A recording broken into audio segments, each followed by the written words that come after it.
Should streamers have to buy a license and pay the game developers for the games they stream?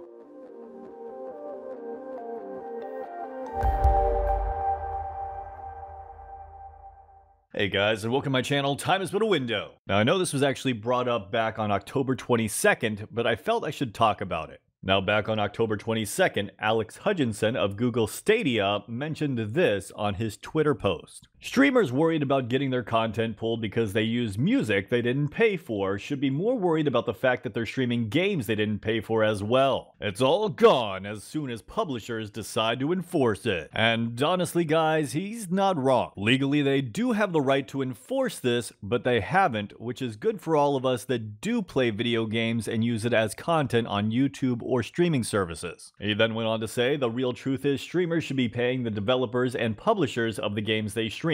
They should be buying licenses like any real business and paying for the content they use. Now luckily there was a massive outcry because of these posts, and companies like Google and EA actually responded. Google said, "We believe publishers and creators have a wonderful symbiotic relationship that has allowed a thriving ecosystem to be created, one that mutually benefited everyone. YouTube is focused on creating value for creators, publishers, and users. All ships rise when we work together."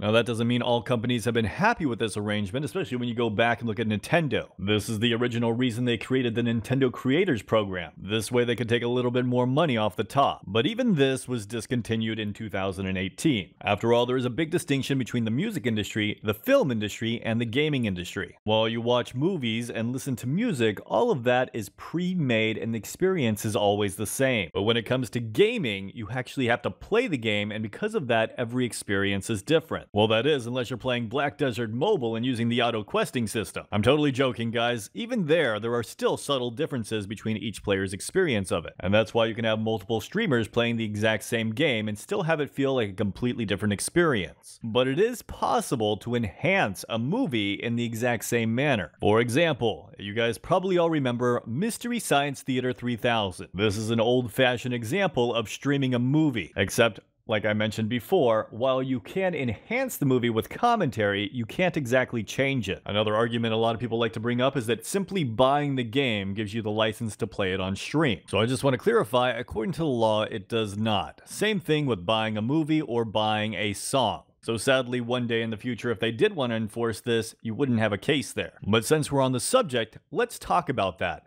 How would they go about giving you a license if they did enforce this? Now, Steam already sells programs that actually do this. For example, a program like FaceRig. Now, while the program only costs $15, it is illegal to monetize and use it to make money. That is, unless you buy the Pro upgrade. Now, the Pro upgrade is $64 on top of the $15 you already spent. The differences between the basic version and the Pro are literally only that you can monetize your video. Basically, you can use it on YouTube or Twitch or whatever you want to use it on. The only thing you can't do is directly selling the program. But keep in mind, this is about 5 times more expensive than just buying the program. Could you imagine if that ratio stayed persistent? You'd be spending over $500 for a pro version of Cyberpunk 2077 if you wanted to stream it. Talk about an insane bar of entry. Basically, if you weren't incredibly rich or a huge streamer already, you'd be screwed. And I don't know about you guys, but when this game comes out, I'm going to be practically living in it, so I might as well stream it. Now, just because in this example it is a 5-time ratio doesn't mean it would end up being a 5-time ratio, but I could definitely see there being some sort of regular version of the game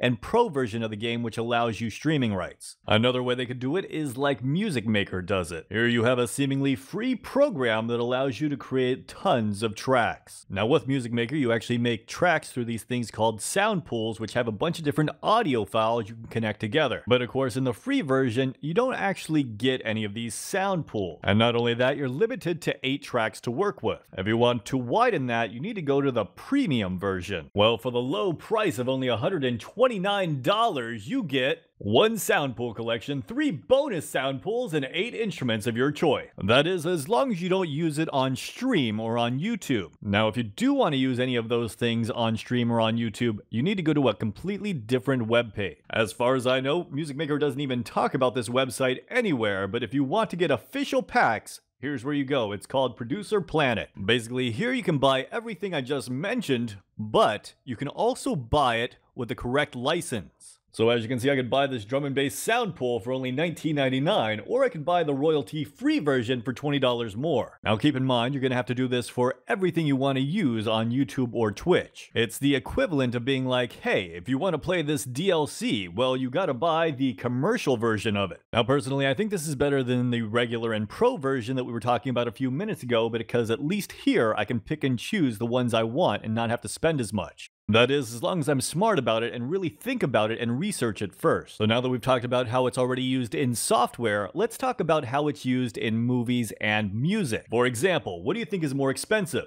Licensing a 2-hour movie or a 2-minute song? Now, while it's not exactly the easiest task, technically licensing a movie is between $250 and $600. But there can be a bunch of different restrictions on this. For one, maybe only a certain amount of people will be allowed to view it. And for two, they probably won't allow you to keep it up. For example, you'd probably be able to get away with streaming the movie to multiple viewers, but after the movie was complete, you'd have to delete the content. Obviously, if you didn't, it would cut into their bottom line, so you can understand why. But still, this system wouldn't be great for streamers and definitely wouldn't work for YouTubers, especially because YouTube videos are long-term content and you can't exactly predict how many viewers you're gonna get. And what happens if you were to hit that theoretical number? Would they simply take it down, or would you have to pay extra? Now, if you thought that was bad, music is far more expensive and far more restrictive. Good thing there are lots of YouTubers out there that post non-copywritten music that is pretty good. But keep in mind, music comes with far more restrictions. So even if you do use music in a video that you have a license from, you might not be using it legally. And even though Twitch has become more strict with copywritten music, I don't think this is the last word. The good news is that Twitch released this Twitch soundtrack feature, so you can completely bypass this and use non-copywritten music that they approve. But back to what I was saying, this would be the absolute worst case scenario for gaming licensing. If gaming were to adapt this system for licensing their games in the future, it would be near impossible for anyone to stream a game unless you were a very elite streamer. We're talking like Shroud or Ninja level. Alright guys, so now that I've gone over all that, I just want to give my 2 cents. Do I think that we should be required licenses to play video games on stream? The answer to that is hell no, but considering I'm a YouTuber and kind of a streamer, I think you can understand why. Would I be willing to pay an extra $20 on top of a game cost to stream a game if they did implement licensing? As long as it was fully unrestricted, I actually wouldn't really have too big of a problem with that. But if you start taking it any farther than that, that's when it just becomes inaccessible. After all, I couldn't afford to pay $500 just to stream the newest game out, and I don't think I'm the only one in that boat. Overall, I feel like games benefit from streamers anyways, so you really don't need to push that and limit the amount of people that can stream your game. After all, it does advertise the game and can get multiple people interested in it, and as long as the game isn't 100% linear, everyone can have a different experience. And as long as the experience can vary from person to person, people still have the incentive to purchase it for themselves. And those are my thoughts on the subject. Anyways guys, I hope you guys enjoyed this video. Let me know your thoughts in the comments down below, and as always, have a great day.